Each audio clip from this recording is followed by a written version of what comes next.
ಕಾಂಗ್ರೆಸ್ ಪಕ್ಷದ ವತಿಯಿಂದ ನಮ್ಮ ಸಮರ್ಥ ಶಾಮನೂರು ಅವರಿಗೆ ಟಿಕೆಟನ್ನು ಇವತ್ತು ಘೋಷಣೆಯನ್ನು ಮಾಡಿದ್ದಾರೆ. ನಮ್ಮ KPCC ಅಧ್ಯಕ್ಷರು, ಮುಖ್ಯಮಂತ್ರಿಗಳು ಮತ್ತು ನಮ್ಮ AICCಯ ರಂಜಿತ್ ಸುರ್ಜಿವಾಲಾ ಅವರವರು ಮತ್ತು ಎಲ್ಲ ನಮ್ಮ ಮುಸಲ್ಮಾನ್ ನಾಯಕರುಗಳು ಮತ್ತು ನಮ್ಮ ಕಾಂಗ್ರೆಸ್ ಪಕ್ಷದ ಹಿರಿಯ ನಾಯಕರುಗಳು ಎಲ್ಲರೂ ಸೇರಿ ಒಗ್ಗಟ್ಟಿನಿಂದ ಕೆಲಸವನ್ನು ಮಾಡಿ ನಮ್ಮ ಕಾಂಗ್ರೆಸ್ ಅಭ್ಯರ್ಥಿ ಬಾಗಲಕೋಟೆ ಮತ್ತು ದಾವಣಗೆರೆಯಲ್ಲಿ ಗೆಲ್ಲಿಸಬೇಕು ಅಂತ ದೃಷ್ಟಿಕೋನದಲ್ಲಿ ಮೊನ್ನೆ 2 ದಿವಸ ಮೀಟಿಂಗನ್ನು ಮಾಡಿ ಎಲ್ಲರ ಮನಸ್ಸು ಗೆದ್ದು ಎಲ್ಲರೂ ಒಗ್ಗಟ್ಟಿನಿಂದ ಈ ಒಂದು ಚುನಾವಣೆಯನ್ನು ಎದುರಿಸಬೇಕು ಅನ್ನೋ ನಿಟ್ಟಿನಲ್ಲಿ ಇವತ್ತು ನಮಗೆ ಸಮರ್ಥವರಿಗೆ ಬಿ ಫಾರಮನ್ನು ಘೋಷಣೆ ಮಾಡಿ ಇವತ್ತು ಕೊಟ್ಟಿದ್ದಾರೆ. ನಾನು AICCಗೆ ಮತ್ತು ನಮ್ಮ KPCCಯ ಮತ್ತು ನಮ್ಮ ಕಾಂಗ್ರೆಸ್ ಪಕ್ಷದ ಎಲ್ಲ ಕಾರ್ಯಕರ್ತರಿಗೆ, ಎಲ್ಲ ನಾಯಕರುಗಳಿಗೆ ತುಂಬುರದಿಂದ ಅಭಿನಂದನೆಗಳು ಸಲ್ಲಿಸ್ತೇನೆ ಮತ್ತು ಎಲ್ಲರ ಒಗ್ಗಟ್ಟಿನಿಂದ ಈ ಒಂದು ಚುನಾವಣೆಯಲ್ಲಿ ಗೆಲ್ಲೋಣ ಅಂತೇಳಿ ನಾನು ಈ ಸಮಯದಲ್ಲಿ ಹೇಳ್ಬೇಕು. ಒಂದು ಕಡೆ BJPಯಿಂದ ST ಸಮುದಾಯದ ಅಭ್ಯರ್ಥಿಗೆ ಟಿಕೆಟ್ ಕೊಟ್ಟಾರೆ, ಇನ್ನೊಂದು ಕಡೆಗೆ ನಿಮ್ಮ ಕಾಂಗ್ರೆಸ್ನಲ್ಲಿ ಅಲ್ಪಸಂಖ್ಯಾತ ಸಮುದಾಯ ಟಿಕೆಟ್ಗೆ ಬೇಡಿಕೆ ಇಟ್ಟಿತ್ತು.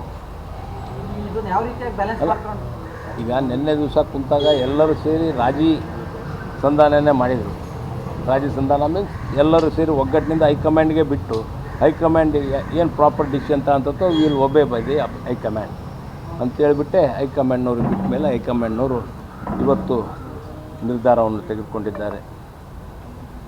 ಈಗ ಪ್ರಚಾರಕ್ಕಾಗಲಿ ಅದಕ್ಕಾಗಲಿ ಜಾಸ್ತಿ ಸಮಯ ಇಲ್ಲ. ಇದರ ನಡುವೆ ಸ್ಥಳೀಯವಾಗಿ ಸೃಷ್ಟಿಯಾಗಿರುವಂಥ ಗೊಂದಲಗಳನ್ನು ಸರಿಪಡಿಸಿಕೊಂಡು ಯಾವ ರೀತಿ ಕೆಲಸ ಕಾರ್ಯಗಳು ಇನ್ಮೇಲೆ ಸ್ಟಾರ್ಟ್ ಆಗುತ್ತೆ. ಯಾವುದು ಗೊಂದಲಗಳು ಏನಿಲ್ಲ. ನಮ್ಮಲ್ಲಿ ಎಲ್ಲ ಸಮಾಜದವರು ಎಲ್ಲರೂ ಅಣ್ಣ ತಮ್ಮಂದ್ರಂತೆ ಇದ್ದೀವಿ. ಯಾರ ಒಂದು ಮನಸ್ತಾಪನೂ ಇಲ್ಲ. ಏನು ಚುನಾವಣೆ ಅಂದಾಗ ಮತ್ತು ನಾನು ನಿಲ್ತೀನಿ ಅಂತ ಎಲ್ಲರೂ ಕೇಳ್ತಾರೆ. ಕೇಳೋದ್ರಲ್ಲೇನು ಯಾರಿಗೂ ಏನೋ ಇದಿಲ್ಲ, ಎಲ್ಲರೂ ಕೇಳ್ಬೋದು. ಆ ನಿಟ್ಟಿನಲ್ಲಿ ಇವತ್ತು ಹೈಕಮಾಂಡು ಏನು ನಮ್ಮ ಕಾಂಗ್ರೆಸ್ ಸಂಸ್ಕಾರ, ಅದರಲ್ಲಿ ಮುಖ್ಯವಾಗಿ ನಾವು ಕಾಂಗ್ರೆಸ್ ಫ್ಯಾಮಿಲಿಯವರು 40 ವರ್ಷದಿಂದ ನಮ್ಮ ತಂದೆಯವರು ಕಾಂಗ್ರೆಸ್ನಲ್ಲೇ ಇದ್ದು ದುಡಿದಿದ್ದಾರೆ. ಅದನ್ನು ಅವರು ಪರಿಗಣಿಸಿದ್ದಾರೆ ಮತ್ತು ಅಲ್ಪಸಂಖ್ಯಾತರು ಅವರು ಕೇಳುವ ಹಕ್ಕಿದೆ, ಕೇಳಿದ್ದಾರೆ. ಆ ನಿಟ್ಟಿನಲ್ಲಿ ಯಾರ್ದು ಏನು ತಪ್ಪಿಲ್ಲ ಮತ್ತು ಎಲ್ಲರೂ ಇವತ್ತು ಒಮ್ಮತದಿಂದ ಸಮರ್ಥವ್ರಿಗೆ ಕೊಡ್ರಿ ಅಂತ ಹೇಳಿ ಮೇಲೆ ಹೈಕಮಾಂಡ್ ಹೋಗ್ತೀವಿ.